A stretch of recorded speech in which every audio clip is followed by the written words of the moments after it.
Bonjour, aujourd'hui dans cette vidéo je vais vous expliquer comment coupler Mailchimp à Drupal. Donc Mailchimp, qu'est-ce que c'est? C'est un système de création, d'envoi et de suivi de vos newsletters. Alors pourquoi utiliser Mailchimp plutôt que les modules qui existent déjà pour Drupal? Bon, pour plusieurs raisons. D'une part, il est très simple à utiliser.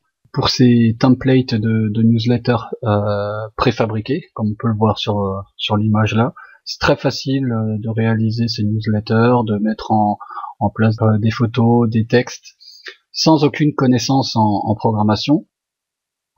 Ensuite, pour le suivi des campagnes, donc savoir qui a ouvert le mail, qui a cliqué sur le lien, qui s'est désabonné suite à cet envoi de newsletter.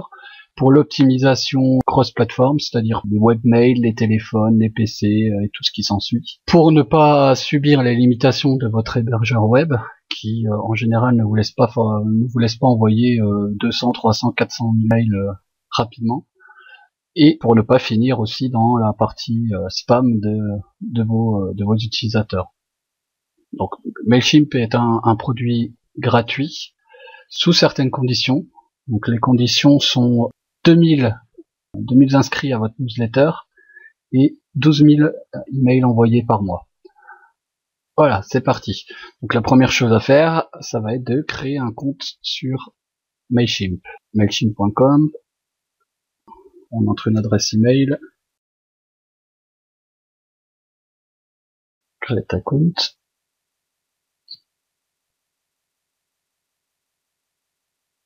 Un mail de validation a été envoyé à votre adresse email. Le voici. Il suffit de cliquer sur Activate Account, d'entrer le CAPTCHA, très lisible.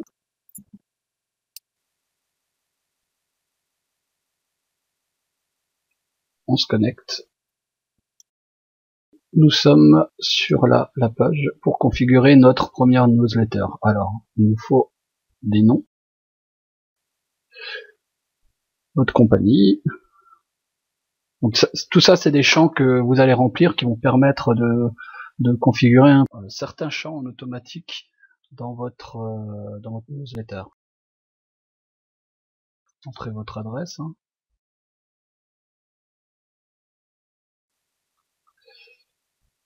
Allez, on va dire hobby. Drupal, c'est un hobby. Et notre time zone. Nous sommes en GMT plus 2. On sauvegarde. Allez, c'est parti. Alors, la première chose à faire, ça va être de générer des clés pour Drupal. Donc, vous allez dans Account, API Key Authorization. Et vous cliquez sur Add a Key. Voilà. Donc, c'est cette clé qu'il va nous falloir. Donc, ce qui reste à faire maintenant, c'est de créer une liste. Donc, vous allez dans List, Create List. Donc, le nom de la liste, ça va être Newsletter. Default from name, c'est le nom de l'émetteur qui va apparaître dans les emails que vous enverrez. C'est l'adresse de réponse, donc si vous voulez qu'on puisse répondre à votre newsletter. Et le sujet par défaut.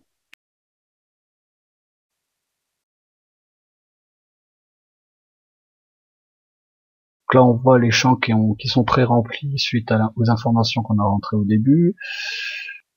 Vous pouvez cocher cette case pour que Mailchimp vous envoie à chaque inscription ou désinscription un email. Donc là, c'est pour avoir un email journalier, donc qui récapitule par jour le nombre de personnes inscrites et inscrits, ou si vous voulez, un mail par désinscription par inscription. Voilà, un journalier, ça devrait suffire, et sauvegarder. Voilà. Donc nous avons notre première newsletter avec 0 inscrits. Maintenant, passons à notre site en Drupal. Donc le voilà. Nous voulons installer le module Mailchimp. Donc drupal.org, project Mailchimp, vous tapez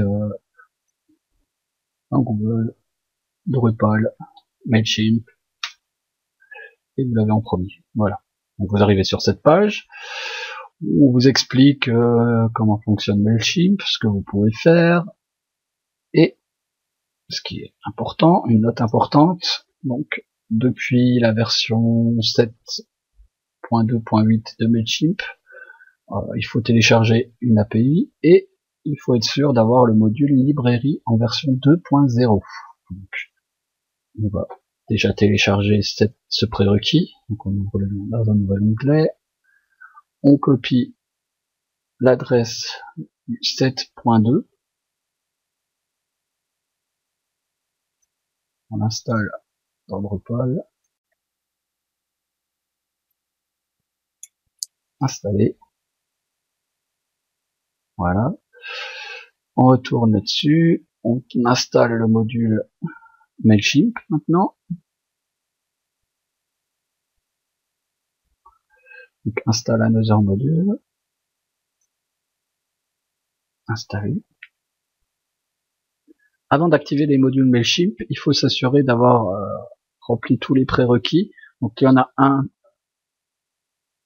qui est encore à mettre en place, qui est donc la mise en place de l'API Mailchimp dans la partie librairie. Pour trouver cette API, vous allez dans la documentation, dans la partie installation, vous avez le lien ici pour télécharger l'API. C'est l'install. On nous dit d'extraire l'ensemble du dossier dans librairie Mailchimp. On va voir si ce dossier existe. Donc pour ceux qui sont en local, ça se trouve dans votre dossier site, le nom de votre site, all. Donc là, vous devrez normalement trouver le dossier libraries. S'il n'y est pas, vous le créez.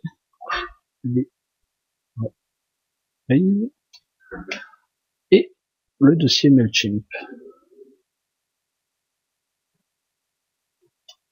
Donc, si vous êtes en remote, donc sur un serveur distant, le chemin est le même. Hein, c'est site, la racine de votre site, all, libraries, Mailchimp.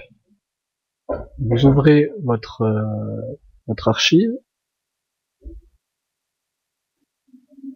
Donc on va ouvrir les deux fenêtres. Notre site, l'archive, et on glisse l'ensemble dans le répertoire Mailchimp. Voilà. On ferme tout ça, on retourne sur notre site, on active Mailchimp et Mailchimp List. Donc ces deux parties, ces deux modules sont accessibles que sur les comptes payants. Donc dans notre cas, enfin, on peut les activer, mais ils nous serviront à rien du tout. On enregistre, on active les modules supplémentaires.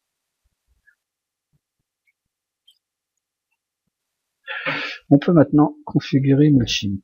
On commence par le module maître Mailchimp qui nous demande la clé de l'API. C'est la clé qu'on a créée juste avant. Pour rappel, elle se trouve dans Accounts API Keys. Voilà, on arrive sur cette page. On copie, on colle et on valide. Maintenant, on peut créer nos listes.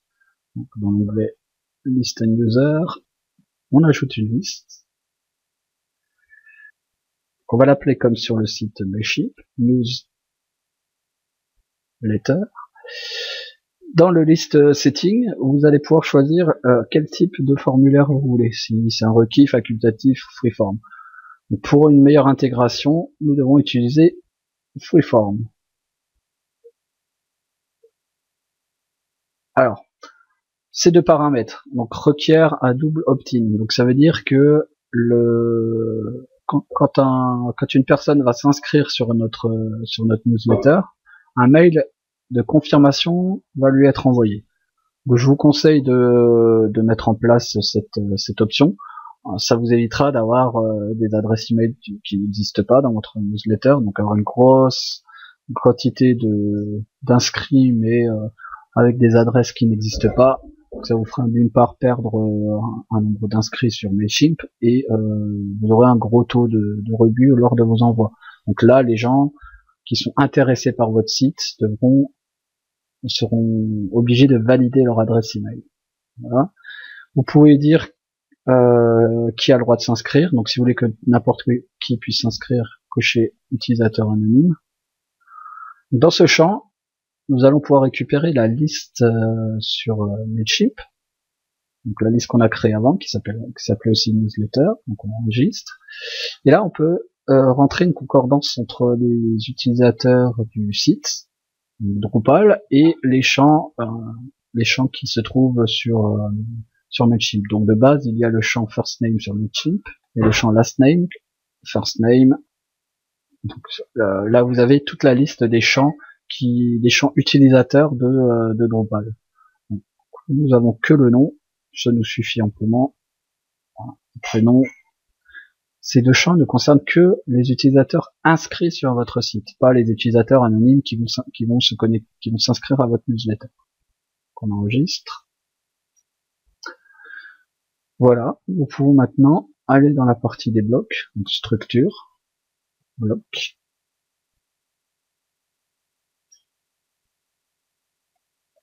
Et nous trouvons ici le bloc de souscription à la newsletter.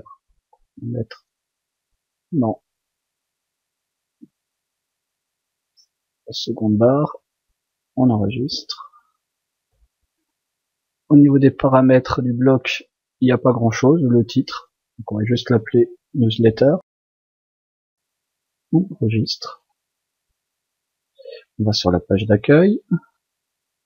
Donc là, on ne voit aucun bloc d'inscription, car lorsqu'on a activé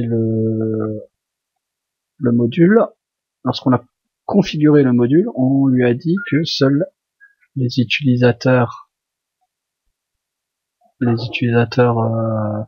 anonymes peuvent s'inscrire. Donc on va rajouter les autres utilisateurs. Et voilà. Nous avons les champs qui sont apparus. Donc vous voyez le bloc qui a été généré par le module Mailchimp, qui récupère les informations depuis le site Mailchimp. Donc adresse, first name, last name, tout ça est à configurer sur Mailchimp. Si votre site est en français, je pense que vous voudrez ces champs en français. Pour les traduire, vous allez dans List, vous retournez sur votre Mailchimp, donc dans List, le nombre d'inscrits, Platforms, vous sélectionnez le formulaire Sign Up Form, et là, vous avez un onglet qui s'appelle Translate. Vous choisissez français en default language. Voilà. Vous sauvegardez. Vous retournez sur votre formulaire. Donc vous avez les boutons et tous les textes qui sont un peu cachés, comme champ requis ou d'autres choses, qui sont en français. Donc maintenant, il suffit de traduire les champs. Donc vous cliquez sur votre champ, et là, vous pouvez traduire. Donc adresse, mail, on sauvegarde,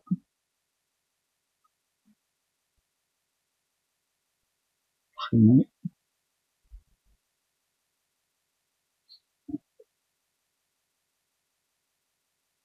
nom, on sauvegarde. Voilà, on sauvegarde la liste. Et donc si vous retournez sur votre site et que vous faites un rafraîchissement, vous voyez que on a toujours last name et first name. Il faut une configuration de Mailchimp ici, dans la liste, et rafraîchir les listes depuis Mailchimp. Voilà, on retourne à la liste. Si on va dans la newsletter, on voit bien prénom et nom. Voilà, d'ailleurs on va changer, on va mettre le nom dans le nom. Voilà. Et nous avons l'ensemble qui est corrigé sur notre site web. On peut à présent maintenant s'inscrire. Voilà.